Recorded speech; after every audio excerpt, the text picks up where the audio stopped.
Hello there, I'm Black Bright News, and yesterday I saw an article and it said technological singularity. I said, what the bloody hell is that? I mean, sometimes you see these words and you kind of think, oh, is it really important? Am I missing out because I don't understand it? So sometimes what I like to do is simplify stuff, especially if I think it's going to impact us as ordinary people, ordinary folks who don't really deal with complicated language. So let me just share with you because I think it is important. Okay, I read a story in the news recently. You might have seen it too.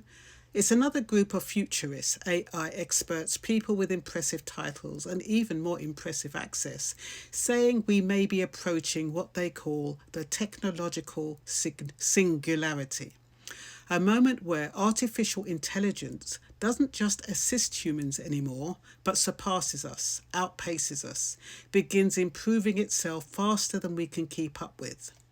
And whenever I read stories like that, I notice two things. First, the language is always grand, futuristic, abstract, almost cinematic. And second, it rarely explains what this actually means for people like you and me.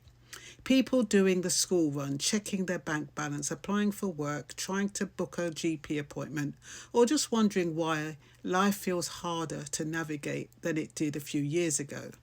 So let me bring it down to earth, well, to ground level. When experts talk about singularity, most of them aren't talking about robots walking the streets or machines developing emotions. What they're really talking about is speed and decision making, about systems becoming so fast, so interconnected, and so complex that humans slowly stop being the ones making the final call. Not because anyone stood up and announced it, but because it became more efficient not to. And that's where this phrase keeps coming up, life being decided for you. Now, that can sound dramatic, even paranoid, until you realise how much of it is already happening.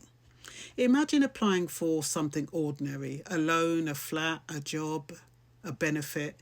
You fill in the form carefully, you answer honestly, you hit submit, and then a decision comes back, yes or no, or approved or declined. No explanation, no human voice, just a polite line saying you did not meet the criteria. Whose criteria? You don't know. Which part of your application was the issue? You're not told. Can someone take another look? There's no one to ask. That decision wasn't made with you, it was made about you, quietly, automatically, and often irreversibly. This is what people mean when they say decisions are being made without explanation. Not because someone is being cruel, but because the system itself doesn't think in reasons the way humans do. It recognizes patterns, probabilities, risk scores, and once that score drops below a certain invisible line, the door simply doesn't open. And here's the unsettling part. Sometimes even the people running these systems can't fully explain why a decision came out the way it did. The model is too complex, the calculations too layered. The answer becomes that's just what the system returned. So when futurists warn about losing control, this is what they mean. Not some dramatic takeover, but a gradual handover of judgment where no one quite knows where the responsibility sits anymore. And you feel it as a consumer in subtle ways. You search for something online and only a few options appear, not because those are the only options available, but because they're the ones most likely to keep you engaged, spending, compliant. You assume you are choosing freely, but really you're choosing from a shortlist someone or something prepared for you in advance. You notice prices shifting, a train ticket that's cheaper 1 minute and more expensive the next, a product that seems to show how badly you want it, two people standing side by side, searching for the same thing, seeing different results, different prices, different offers, no explanation given because the system is optimizing not for fairness, but for outcomes. And then there's communication. AI is becoming incredibly good at sounding calm, polite, reassuring. It never gets tired, never gets defensive, never snaps. And compared to rushed, overworked humans, it can feel better, kinder even. But fluency isn't about wisdom, and politeness isn't accountability. A system can sound compassionate while denying you help. It can apologize while doing nothing. It can empathize without the power to change the outcome.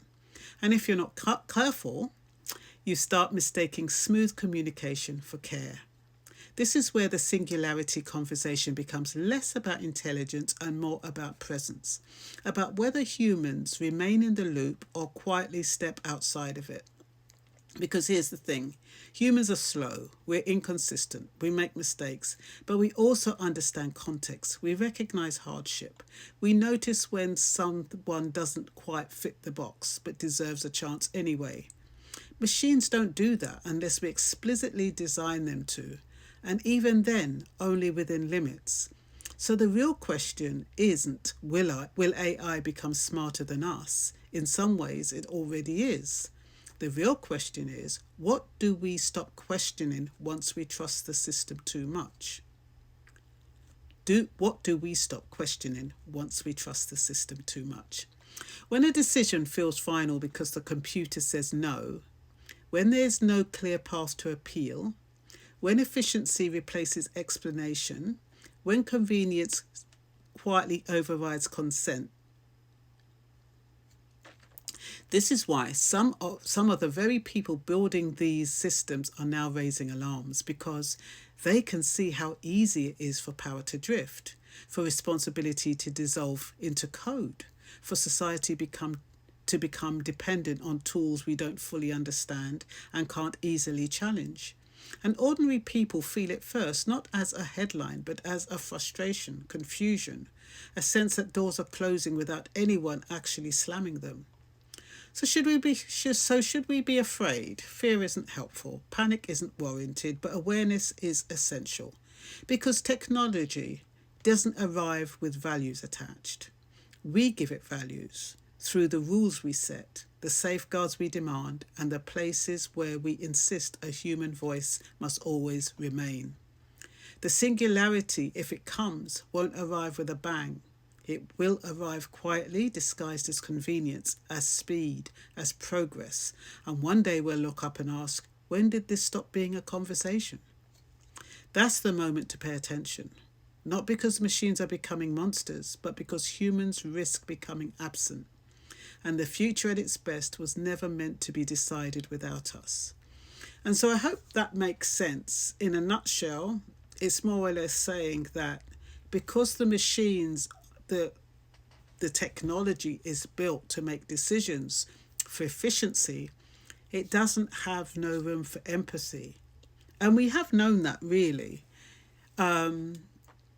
And it's like, when we used to send in CVs and we used to know that a human being and a recruitment team were looking individually at your CV and taking out all the good points and your failings, and they would come to a decision, but at least you'd have a chance. They'd negotiate amongst themselves and they would come up with an agreement on who they want to recruit. That won't happen anymore. That's why a lot of these forms are done online, because they can't be done by hand, so that the algorithms pick out what they want to see and what they don't. So unless you